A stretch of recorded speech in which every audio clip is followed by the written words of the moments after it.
Don't call it a comeback. And I'm talking about Peugeot's prototype program, not this channel. No, I haven't taken a break or anything.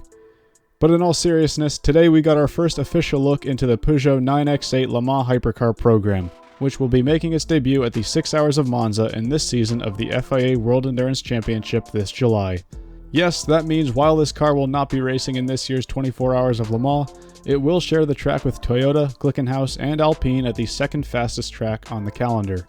On the topic of speed, of course, this is that car with no rear wing.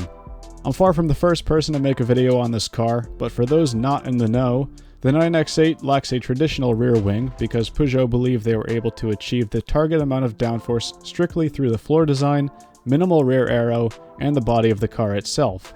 A few modifications were made to the initial design we saw last summer.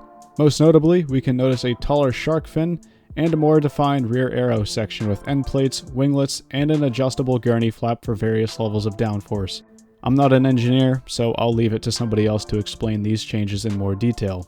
As for the rest of the car, the rear wheels will be driven by a twin-turbo 2.6-liter V6, capable of delivering upwards of nearly 700 horsepower.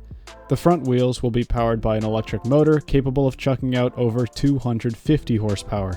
Just a reminder though, that the maximum combined power output for Le Mans Hypercars is around 700 horsepower, so sadly, this car won't be racing at nearly 1000 horsepower like the LMP1 cars before it.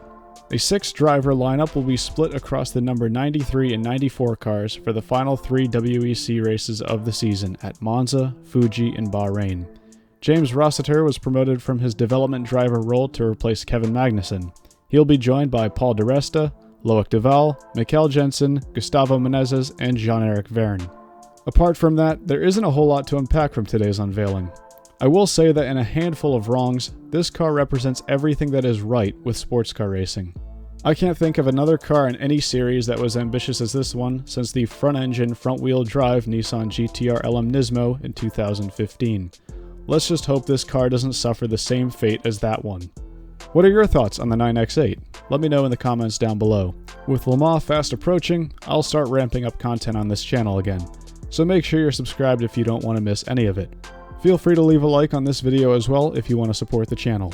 For now, thank you for watching, and I hope to catch you in the next video.